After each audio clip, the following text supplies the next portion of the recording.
धमका रहा है कि बयान बदलो, रिपोर्ट नहीं करना है, अगर रिपोर्ट करेंगे तो हमारे परिवार के साथ भी ऐसा होगा। क्रिमिनल को डर होना चाहिए। मीडिया का डर आम इंसान को या आम नागरिक को नहीं होना चाहिए। रेप क्राइम की रिपोर्टिंग बढ़ी है। नमस्कार, मेरा नाम है अंकिता और आज हमारे साथ मौजूद है शिखा चिब्बर जी। तो आइए इनसे बात करते हैं। बहुत बहुत स्वागत है मैम।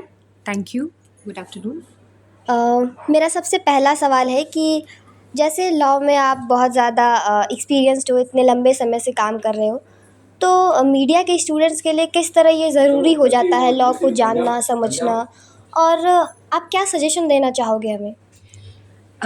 मुझे मेरे हिसाब से स्पेशली जहाँ क्रिमिनल लॉ की बात आती है या बाकी कानूनों की बात भी आती है, कानूनों को सिर्फ एक कोई प्रोविज़न नहीं पढ़ना चाहिए। अक्सर क्या करते हैं जब हम रिपोर्टिंग भी देखते हैं या जो हम कभी टीवी में भी आकलन देखते हैं, कोई एक पर्टिकुलर विषय को लेके एक पर्टिकुलर एक प्रोविज़न पढ़ लेते हैं, उसके हिसाब से फटाफट वो जल्दी से रिपोर्ट बना दी या बाइट चला दिया, ये सब चलता है। किसी भी कानून को होलिस्टिकली उसके ऑब्जेक्टिव के साथ डिटेल में पढ़ना चाहिए पहले तो, और डिटेल में पढ़ के उसको समझना चाहिए। उसके बाद कुछ डाउट है, कुछ लग रहा है कि विरोधाभास है या ऐसा कुछ है, तो ऐसे में हमेशा कंसल्ट करना चाहिए, विशेषज्ञों से बातचीत कर लेनी चाहिए। उसके बाद सही रिपोर्टिंग होनी चाहिए। अक्सर स्पेशली क्राइम रिपोर्टिंग को ऐसा पिछले 10-20 सालों में हम ये देख रहे हैं कि इलेक्ट्रॉनिक मीडिया में बहुत सेंसेशनलाइज हो जाता है। तो चीज़ें जो क्राइम है, क्राइम रिपोर्टिंग का पर्पस ये होता है कि ये चीज़ें हो रही हैं, फ्यूचर में कैसे इसको प्रिवेंट किया जाए।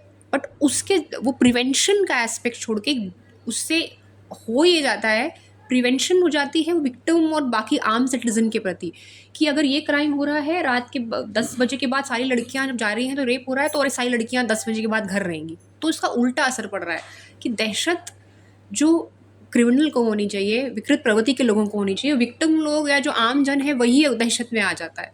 तो इससे एक भय का वातावरण, माहौल ख़राब होता है, भय का वातावरण का निर्माण होता है। तो इसलिए क्राइम रिपोर्टिंग सेंसेशनलाइज होने की जगह ऐसी होनी चाहिए जो विक्टिम और विक्टिम की फैमिली को एम्पावर करे। उसको जो परेशानियां आ रही हैं उसको सेंसिटिवली देखते हुए ऐसी रिपोर्टिंग हो कि उसकी जो परेशानियाँ, उसकी जो बाधाएं हैं उससे दूर हो। उसको जो जिन लोगों से खतरा है, जो उसको धमका रहा है कि बयान बदलो, ये करो, वो लोग डरें कि नहीं नहीं हम ये बातें टीवी में रिपोर्ट हो रही हैं, कल को हम फंस जाएंगे। अगर हम मतलब वो ये सब मीडिया को बता रही है, कल को ये साक्ष्य जो है इलेक्ट्रॉनिक के जो साक्ष्य हैं ये हमारे विरुद्ध प्रस्तुत हो जाएंगे वगैरह वगैरह। तो डर जो है हमेशा परपेट्रेटर को होना चाहिए, और विक्टिम को बिल्कुल बिना निर्भय होके ऐसा बोलना चाहिए कि ऐसा मतलब बोलने की उसकी स्थिति होनी चाहिए। ऐसा की स्थिति का निर्माण करने में मीडिया को उसकी हेल्प करनी चाहिए, एम्पावर करना चाहिए हर स्टेप में, कि अच्छा आपके साथ अगर आपको कोई डरा रहा है तो उसको एक्सपोज करिए, अगर पुलिस ठीक से काम नहीं कर रही है उसको एक्सपोज करिए। अब कोई ऐसे लोग हैं जो उसी का चरित्र हनन कर रहे हैं या उसको कुछ किसी और तरीके से फंसाने का प्रयास कर रहे हैं, उसको एक्सपोज करिए। तो जितने भी गलत करने वाले लोग हैं उसको वो पैटर्न निकाल के उनको एक्सपोज करना चाहिए, ना कि क्राइम कहाँ हुआ, कैसे हुआ, उसका चरित्र क्या है, उसके परिवार का चरित्र क्या है, और वो सब जिससे कुछ हासिल नहीं होना, जिससे विक्टिम को कोई हेल्प नहीं मिलनी है, उसका उल्टा और बदनामी होगी। और फिर उसका असर ये पड़ता है कि 10 और लोग या 100-150 और लोग जो ऐसी जिनका ऐसा क्राइम उन 2-3 दिनों में हुआ हो या पहले हुआ हो, वो और डर जाते हैं कि अरे हमको भी रिपोर्ट नहीं करना है, अगर रिपोर्ट करेंगे तो हमारे परिवार के साथ भी ऐसा होगा। तो ये एक कहीं ना कहीं बहुत बड़ा कारण है जिस वजह से महिलाएं या कमज़ोर वर्ग के लोग अपना क्राइम रिपोर्ट नहीं करते, क्योंकि उनको लगता है हम रिपोर्ट करेंगे तो कहीं हम ही फंस जाएंगे, या हमारी परिवार की बदनामी होगी, या सबको पता चल जाएगा, मीडिया में आ जाएगा। तो मीडिया का डर आम इंसान को या आम नागरिक को नहीं होना चाहिए। मीडिया का डर जो गलत कर रहे हैं उनको होना चाहिए। तो ये शिफ्ट की जो ज़रूरत है, इसमें जब तक रिपोर्टिंग का पैटर्न चेंज नहीं होगा ये शिफ्ट नहीं आ पाएगा। तो ऐसे डर डर के रहेंगे लोग कि नहीं ये बात मीडिया में आनी नहीं चाहिए, बल्कि उल्टा होना चाहिए, क्रिमिनल को डर होना चाहिए कि मैं कहीं एक्सपोज ना हो जाऊँ। मैम, आजकल हमारे देश में बहुत सारे कानून हैं, लेकिन फिर भी चीज़ें रुक नहीं रही है। लगातार क्राइम बढ़ रहा है, रेप्स हो रहे हैं। तो क्या आपको लगता है कि कानून पर्याप्त है इन चीज़ों को रोकने के लिए? कानून तो पर्याप्त है, बट जो रिपोर्टिंग की बात हो रही है, मेरा मानना है कि स्पेशली निर्भया केस के बाद पिछले 10 सालों में जो रेप क्राइम की रिपोर्टिंग बढ़ी है, ये अच्छी बात है।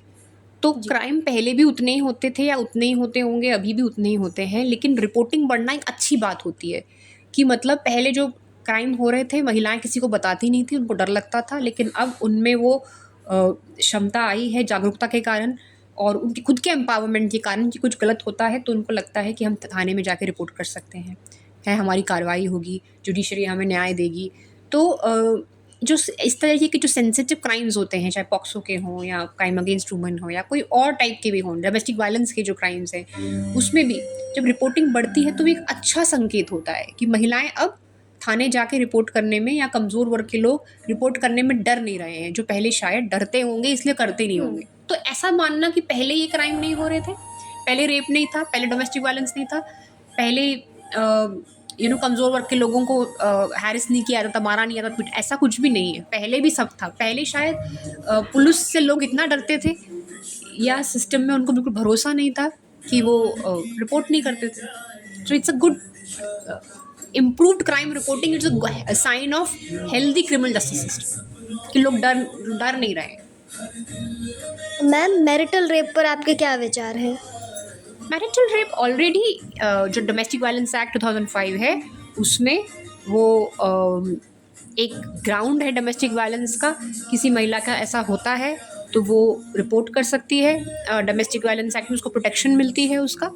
तो कहीं ना कहीं जो एक मिस नॉर्मल टाइप फैला दिया गया है कि मैरिटल रेप में महिला कुछ कर नहीं सकती या ऐसा कुछ नहीं है, वो रिकग्नाइज्ड डोमेस्टिक वायलेंस है और उसमें वो रिपोर्ट कर सकती है, उसको प्रोटेक्शन मिल सकती है, उसको उससे राहत मिल सकती है।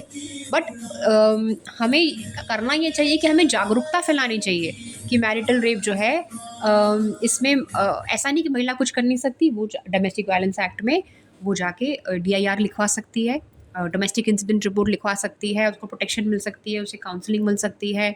वो सब चीज़ें इन प्रोविजंस का, डोमेस्टिक वायलेंस एक्ट के प्रोविजंस की जागरूकता फैलानी चाहिए हमें।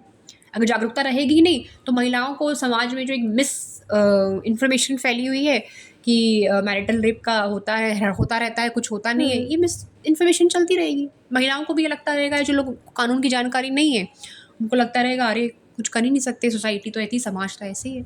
इसलिए डोमेस्टिक वायलेंस एक्ट के सही प्रोविजंस की जानकारी को उनको रिपोर्ट करिए, लोगों को बताइए, आमजन को बताइए। मैम, आप अपने अनुभव के आधार पर आखिर में अगर आप कुछ बताना चाहें हमें? मैं यही बोलना चाहूँगी कि महिलाओं को, बुज़ुर्गों को, कमज़ोर वर्ग के लोगों को, स्पेशली जो पिछले साल जो नए कानून आए हैं उसके जो बहुत अच्छे प्रोविज़न हैं, जो कानून क्रिमिनल सिस्टम के साथ जो इंटरेक्शन होता है एक सिटीज़न का, उसको बहुत ही सिटीज़न फ्रेंडली बनाया है। इनकी बहुत ज़्यादा से ज़्यादा जागरूकता होनी चाहिए एंड जागरूकता मीडिया के छात्रों को करनी चाहिए, मीडिया के छात्रों को या जो बाकी जो मीडिया हाउसेज हैं उनको करनी चाहिए, जिससे कि लोग इस कानून का उपयोग कर सकें। अदरवाइज प्रोविजंस कागजी रहेंगे, कोई उसका उपयोग नहीं करेगा। जिनके भले के लिए ये सब बनाया गया वो उसका उपयोग ही नहीं कर पाएंगे तो न्याय कहाँ मिलेगा?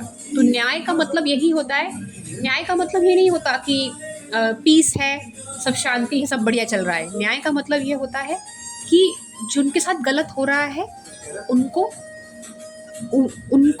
सांत्वना मिले, वो उस पोजीशन पे पहुंच पाए जहां वो उस क्राइम के होने के पहले थे। तो जब न्याय उसी को बोल सकते हैं जब हम जो कमज़ोर वर्ग के लोग हैं वो वापस से अपनी पुरानी जो कुछ क्राइम होने के पहले की जो सिचुएशन थी उससे वापस अपनी लाइफ को नॉर्मल रिस्टोर कर पाए। आजकल सोशल मीडिया पर बहुत ज़्यादा चल रहा है कि पुरुषों के साथ अपराध हो रहा है और इसको लेकर लोग बहुत डरे से दिखते हैं, रील्स में दिखता है। तो इस पर आपकी क्या राय है? इसमें भी देखो, मैंने ये सुना है, मुझे नहीं पता ये कितना सही है, बट कई जर्नलिस्ट जो लोग मेरे दोस्त हैं उन्होंने ये बोला कि जब वो उनको सिखाया गया रिपोर्टिंग करना, उनको बोला गया कि अगर आदमी कुत्ते को मारता है तो एक कुत्ता आदमी को काटता है, वो न्यूज़ नहीं होती। आदमी अगर कुत्ते को काटता है तो वो न्यूज़ होती है, ठीक है? ऐसा सिखाया जाता है। तो हमारी सोसाइटी में महिला को हमेशा विक्टिम देखा गया, चाहे डोमेस्टिक वायलेंस का हो या वो रेप का हो या अलग अलग क्राइम्स का, महिला हमेशा विक्टिम रहती है, ठीक है? अभी कुछ रीसेंट टाइम्स में जहाँ पे जो विक्टिम थी वो महिला नहीं पुरुष था, और जो अपराधी था वो महिला थी, ऐसा हो गया मैट्रिमोनियल में। तो कहीं ना कहीं ये उल्टा हो गया। वैसी सिचुएशन होगी कि अरे पुरुष कैसे विक्टिम हो सकता है? विक्टिम तो लोगों को आदत है कि विक्टिम हमेशा स्त्री होनी चाहिए। वही डाउरी दहेज हत्या में मर रही है, उसी का रेप हो रहा है, उसी के साथ मारपीट हो रही है। जब उल्टा हो जाता है सोसाइटी को थोड़ा शॉक लगता है। तो सोसाइटी को तो शौक लगता है, और इसको एंटरटेनमेंट के तौर पे मीडिया कहीं ना कहीं दिन भर वही वही दिखा के, रिपीट में दिखा के वो अपनी टीआरपी बढ़ाते। एंड उस वजह से उल्टा असर पड़ता है समाज में कि एक नैरेटिव शिफ्ट हो जाता है कि ठीक है, 2-3 ऐसी घटनाएं हो गई, पहले भी होती थी, इस टाइप की महिलाएं पहले थी। बहुत सारे पहले डकैत जो है वो औरतें हुआ करती थी, 90s के समय के पहले की बात है। और भी टाइम टू टाइम आप पुराने अखबार निकालेंगे, आपको मालूम पड़ेगा बहुत अपराधी पुराने ज़माने में महिलाएं रह चुकी हैं। बट उस वक्त शायद इलेक्ट्रॉनिक मीडिया नहीं था, सोशल मीडिया नहीं था, अब है। तो अब वो महिला अपराध कर रही है तो लोगों को शॉक वैल्यू हो जाती है कि अरे अरे पुरुष बेचारे हो गए सारे। ऐसा नहीं है। आज भी दहेज हत्या की कोई स्टोरी होती है, साल में 5,000 से ज़्यादा दहेज हत्याएं होती हैं, उनकी उस तरीके से रिपोर्टिंग क्यों नहीं हो रही है जैसे ये 1-2 केसेस की हो रही है जहाँ पे मेल विक्टिम है? अगर उनकी वो जो आज भी जो 4-5 हज़ार जो दहेज हत्याएं ये केसेस हैं, अगर उनकी रिपोर्टिंग भी वैसे होने लग जाए जैसे इन एक आध केसेस की हो रही है, तो दहेज हत्याएं ख़त्म हो जाएं।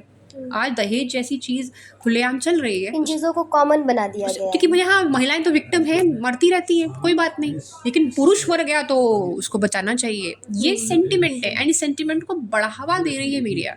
तो इलेक्ट्रॉनिक मीडिया की रिस्पॉन्सिबल रिपोर्टिंग, अगर आप एक पुरुष की रिपोर्टिंग कर रहे हो तो 4 क्राइम्स जो दहेज हत्याएं हो रही हैं उस ड्यूरेशन में, उनको भी तो दिखाइए साथ में, तो आपको मालूम पड़ेगा कि समाज की स्थिति क्या है। आज भी महिला ही ज़्यादा मर रही है। तो that is the unfortunate thing कि समाज तो बायस्ड है और उस बायस को बढ़ावा दे देती है मीडिया की खराब रिपोर्टिंग और सेंसेशनल रिपोर्टिंग। तो उससे हमें बचना है। बहुत बहुत धन्यवाद मैम। Thank you.